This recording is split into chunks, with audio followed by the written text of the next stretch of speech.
since I come from the lakeside, I heard you introducing Senator Mungatana by saying he's a PhD student. So I must also say that I'm a PhD student on governance and leadership.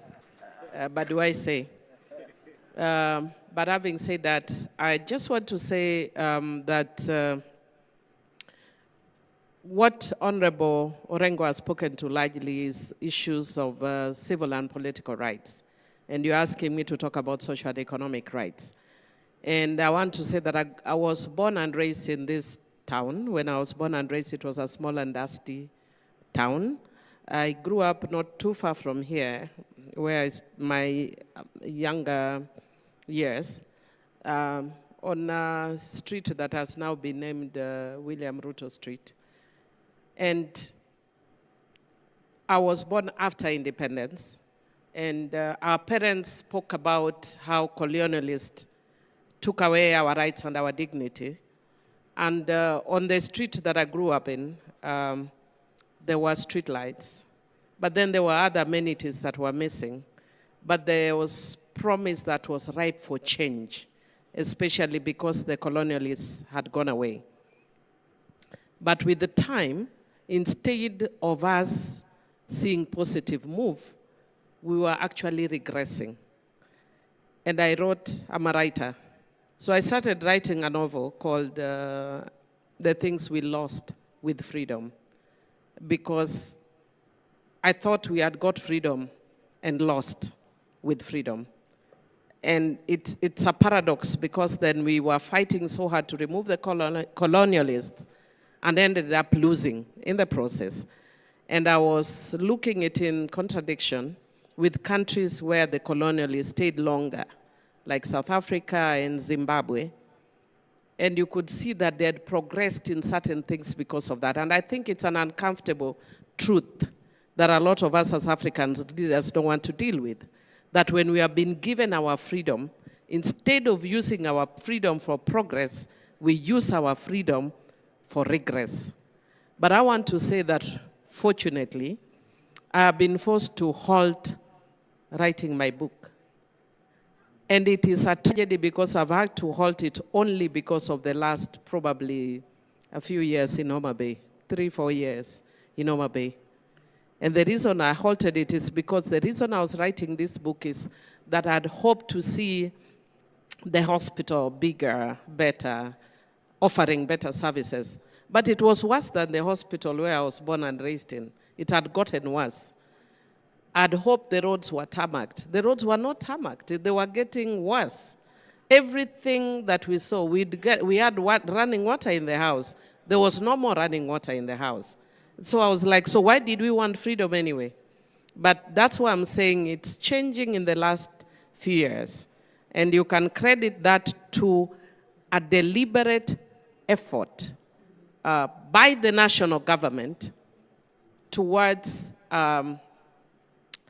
inclusion of this area that has been marginalized for years because of being in opposition, and which is a tragedy. That we don't look at issues of inclusion and governance. You know, civil and political rights really marry a lot with social and economic rights. Because if you are not in government, then you are not served. So I would actually want to challenge our government to ensure that it doesn't matter whether people are in opposition or not, include every part of the country in development. And that is why a lot of my friends, I'm here with my friends who I told them I want you to come and experience Homa Bay. In the crowd here I have my friend who is from Nyandarua. And she was telling me, how come many places you hear people saying 1 term, and here people are just jumping saying 2 term. And I told her, if you go around here, you are seeing the roads. All these roads in reality are new. And it shouldn't be that way. It should be that development is there, and I make my decision independent of that road based on other governance facets. So what am I saying in summary? I'm saying that with the devolution, again, we are seeing now things changing.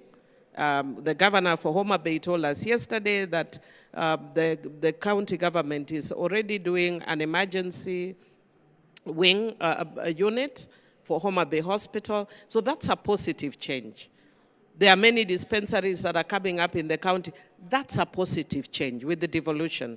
So our challenge, especially as governors, is we have opportunity with the devolution for purposes of social and economic rights to change the trajectory of our own counties, to bring healthcare, to bring water, ensure there's access to water, healthcare, and services.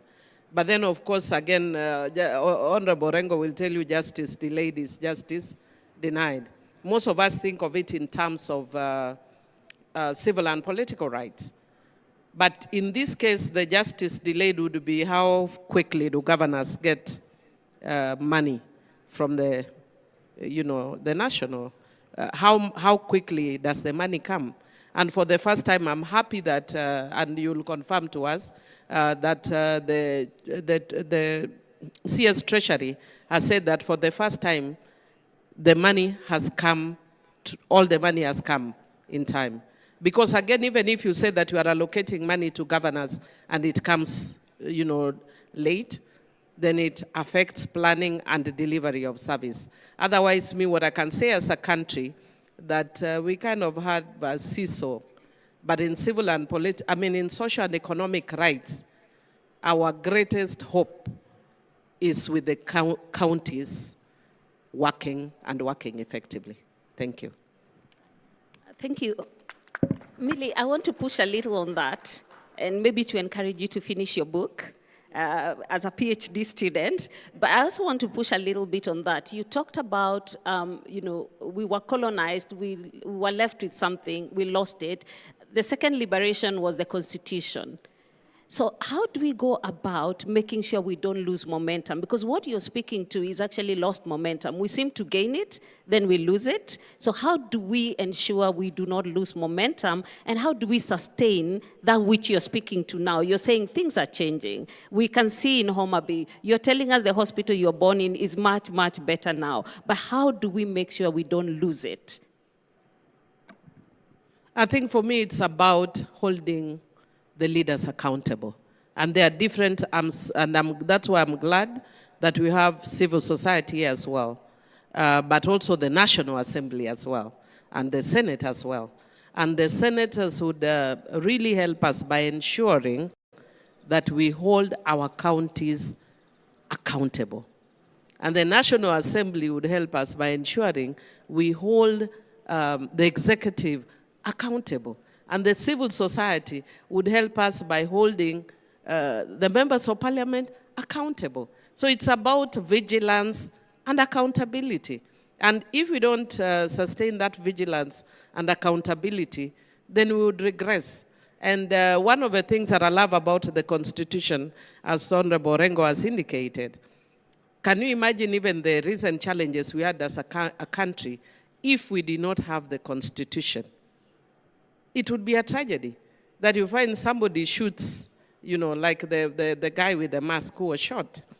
And if we didn't have a constitution, what would be his recourse? Yeah, of course, we hope that cases of these extrajudicial killings would stop. But because you have a constitution, you can see that now there is even a talk about compensation, which I really welcome. And maybe just to also inform you that I'm the one who came up with the Victim Protection Act. And I'm glad that we are amending it to provide a stronger framework for compensation. But we need to not have.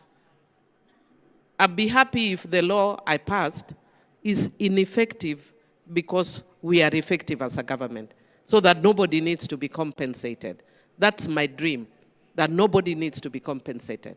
But unfortunately, because you have rogue people, like the guy who shot the mask, and the tragedy is he's a very young guy. He's himself a very young guy, and he shot this guy. And now it's a loss which we don't. One life lost is one life too many. So for me, I think anchorage on the Constitution is what we need. Vigilance in ensuring the Constitution is implemented is what we need. Thank you. Thank you very much. Indeed, accountability to the Constitution must be what we pursue as a nation.